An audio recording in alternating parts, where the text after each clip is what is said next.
Okay. Good. Well, good morning. Welcome. Morning. Glad you all could make it.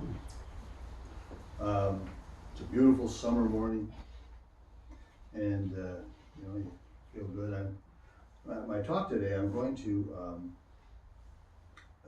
do a reading from the Tao Te Ching, and there's a lot of similarities between the Tao and with Buddhism. Not exactly the same, but there's a lot of similarities. It kind of represents an Asian viewpoint of spirituality and things, and there's a lot of things in it that are very pithy, right? Aimed at our Buddhist philosophy also. And I've read the Tao Te Ching for a long time, and sometimes it's like reading a lot of things if you're studying. Some days you read it, and it has a big impact on you, and other days you read it, and you really don't notice it that much. And for me, the ninth chapter was kind of I thought the neatest chapter in the Tao Te Ching, and it was, fill your bowl to the brim, and it will spill. Keep sharpening your knife, and it will blunt. Chase after money and security, and your heart will never unclench. Require other people's approval, and you will always be their slave. Just do your job and step back. The only way to the sublime. And I might have paraphrased some of that a little bit, so if you read it, you might see some differences. But over the last couple weeks, for whatever reason, when I was reading it, chapter 10 of the Tao Te Ching really had a big impact on me. And really kind of for the first time I saw it. So I'd like to read the chapter 10 or verse 10 of the Tao Te Ching. So if you put your hands in Tao Te Ching verse 10 is, can you coax your mind from its wandering and keep to the original oneness? Can you let your body become supple as a newborn child's? Can you cleanse your inner vision until you see nothing but the light? Can you love people and lead them without imposing your will? Can you deal with the most vital matters by letting events take their course? Can you step back from your mind and thus understand all things? Giving birth and nourishing, having without possessing, acting with no expectations, leading and not trying to control. This is the supreme virtue. That was the reading. So I wanted to talk about that reading a little bit and just kind of give some ideas of what I was thinking, and we'll see where this goes. Again, as I said, there are strong similarities. They're not exactly similar. There are some real strong similarities between the Tao and the Buddhism. So, the first thing we read, it says, can you coax your mind from its wandering and keep to the original oneness? Well, excuse me, both Buddhism and Taoism rely very heavily on meditation to develop and to strengthen and to understand the concepts that they're promoting. Now, to be able to quiet the mind, you have to be able to step away from the habitual ruminating thinking processes that take on a life of their own when we're thinking. Now, the first passage directly addresses the importance of being able to stop our mind from wandering. To train the mind, you have to be able to develop a quiescence, or a stillness, a quietness, a period of inactivity from the usual and racing ideas that come and go without interruption when we're on autopilot. And for a lot of us, and for me, I tend to be on autopilot a lot. I go to the default mode a lot. And by developing, we're talking about breaking free from this autopilot or from this default mode. And when you're not involved in a specific task, does your mind just kind of wander or run with whatever pops in, whatever pops up? Or can you bring focus to your mind and be continuously aware of right now, right here? When you're living right here, right now, you're living well. And that's what we're trying to do with our meditation and with our addressing the Tao and with Buddhism. Now, the Tao addresses the original oneness. It says, coax your mind to keep to the original oneness. Well, the oneness is our relationship with everything. You know, not just some things, but with everything. We're not separate, standalone entities, but we're all part of our own environment, part of the universe, part of the world. There are three key human illusions, and I apologize for not having the source of where I read this, but I read it last week somewhere, and I wrote it down and thought it made a lot of sense. And when I went back to find out where I read it so I could quote it, give the person who wrote it the recognition, I couldn't find it again. So, but the three key human illusions. One, we are separate from the earth. The second, the earth is here for us. And the third key illusion is we are separate from each other. Now, when we say we're separate from the earth, I would venture to say, actually, we are the earth. We're made up of the elements of the earth. Nothing is in us that's not also in the earth or in the universe. We're not unique in any way in that way.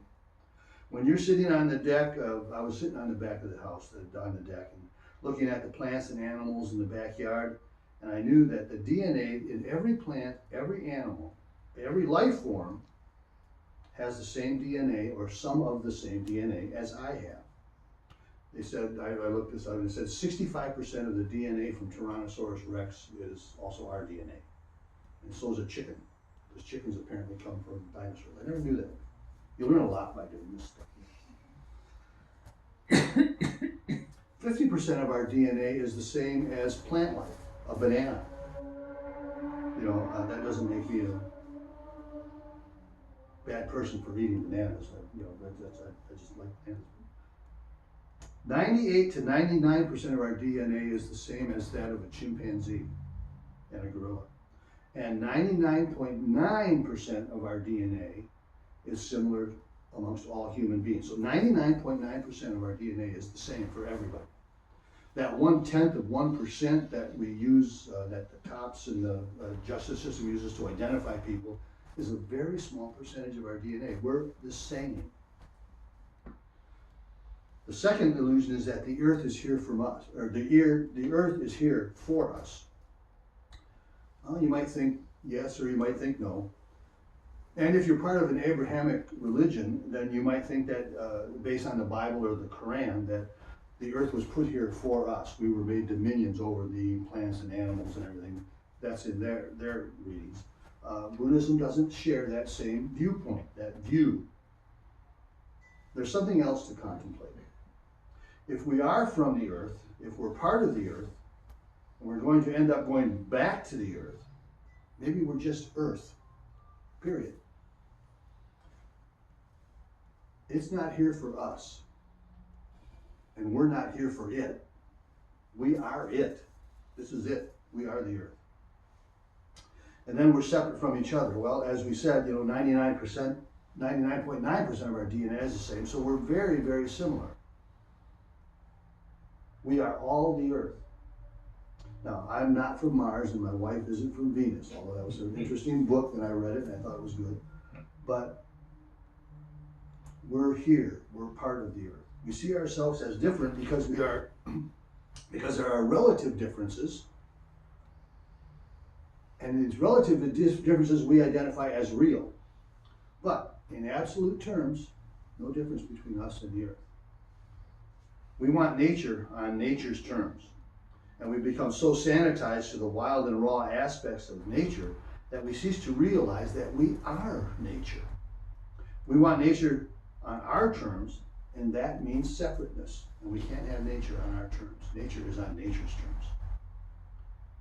But nature is all-inclusive when it comes to life. Now, the second line is, can your body become as supple as a newborn child's? This is kind of hard for me to, I had to think about this a lot, but babies are born flexible. To be born, they must be flexible in order to get through the birth canal. And muscles and bones grow stronger as we age, but they can lose their flexibility. Then we age further and our muscles and bones can become more brittle. Now, I've got a 2-year-old granddaughter, and her muscles are very supple, very moving. She can suck her toes. If my tongue were 3 feet long, I couldn't lick my toes. So that's, I mean, I'm not that subtle or that supple anymore. But we should look to the infants who have not yet developed the ego and thus not see ourselves as separate from the others. A baby doesn't see, when first coming into the world, a baby doesn't see itself or himself or herself as separate from the mother. The mother is him or her for a while until experiences change their perceptions. But to begin with, they're the same. As an adult, if you allow yourself to see the oneness, you can figuratively be supple. Look for yourself in others. The next line is, can you cleanse your inner vision until you see nothing but the light?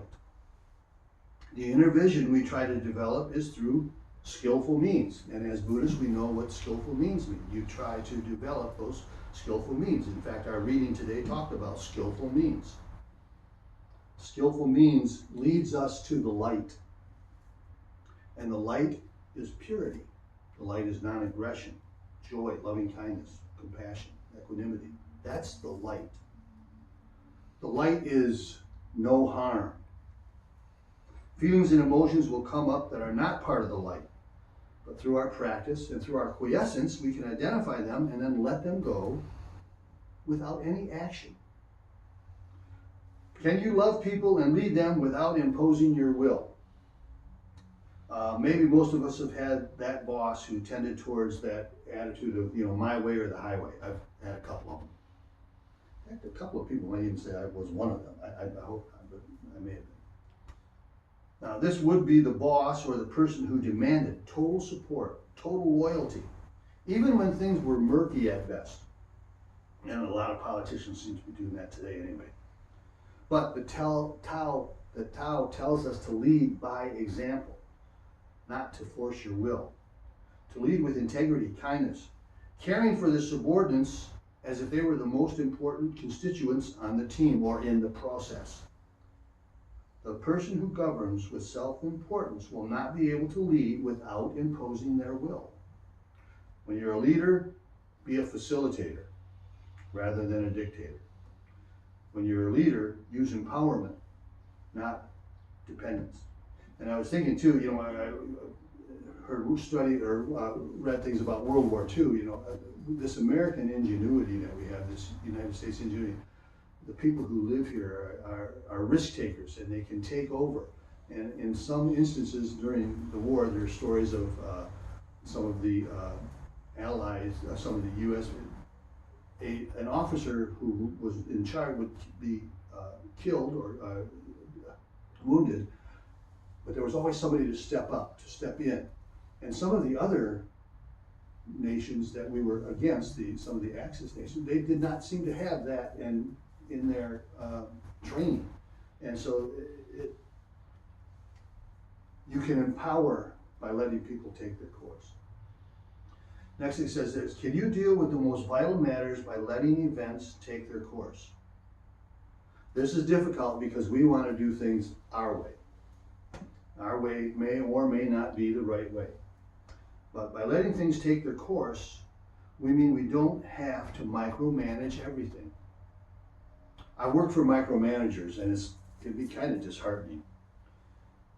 You have to be aware of just how little control you have in your life and in the world. We can't even control our thinking for a great part of the time, or for the most part even. Thoughts come and go without our being aware of even why they're coming and going. They just come and go.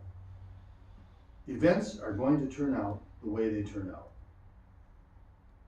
You do what you can, and then you step away. Now, the Serenity Prayer, for those of us who have used the Serenity Prayer, is vital in keeping this, And if you use the Serenity Prayer, I would use it without maybe the God in it, but as the universe, Give me the serenity to accept the things I cannot change, the courage to change the things I can, and the wisdom to know the difference, and then step back. Let events take their course. Can you step back from your own mind and thus understand all things? If you're unable to see things from a different perspective or from different opinions other than your own, you'll never be able to understand many things. I was going to say most things, and I don't know if it's most or many. A lot of things. Our understanding is so tied to our experiences and our perceptions that things appear to be true even in the presence of conflicting information. Our minds are creatures of habit. The only means to understand all things is to be open-minded. You have to seek out differences, in fact. You look for conflicting views and seek out proof. The Dalai Lama points out that if science disproves a concept that Buddhists believe to be true, then Buddhists must change their view.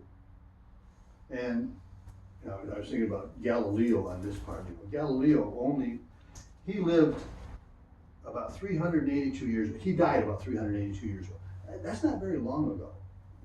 I'm 75, and if you take 6 times 75, I think you come in there somewhere around 300 and something or other, 300. So he died just in 6 lifetimes of my life. He would have been alive. And he forfeited his freedom. He was put in isolation, in house arrest for his belief that the sun did not revolve around the earth.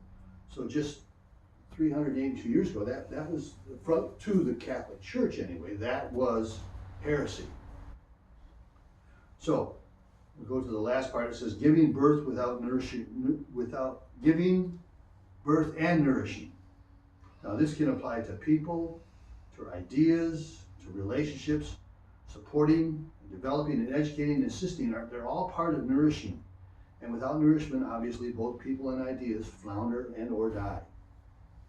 Having without possessing. You come into this world with nothing, and you're going to leave this world with nothing. You can have things without possessing them. The ability to let go is a fundamental characteristic of happiness. The realization that impermanence is everywhere should help us let go. Nothing is forever. The more you try to possess, you are out of sync with the way things are. Let go of your identification with your stuff, with your things, with your reputation, and your accomplishments. Let go. In the absolute sense, you own nothing. When you can loosen your grip on possessions and detach from them, you enter into that freedom of non-possession, non-attachment. Acting with no expectations. Things are going to turn out the way they turn out. Now, if it's critically important that your expectations be met, you're setting yourself up for a lot of suffering in a lot of situations.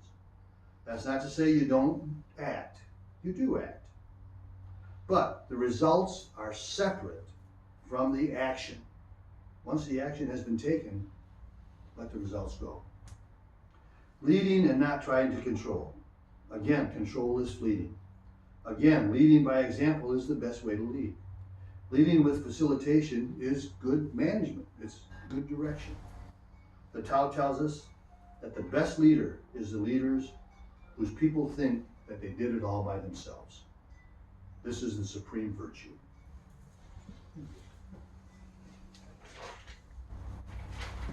That's it.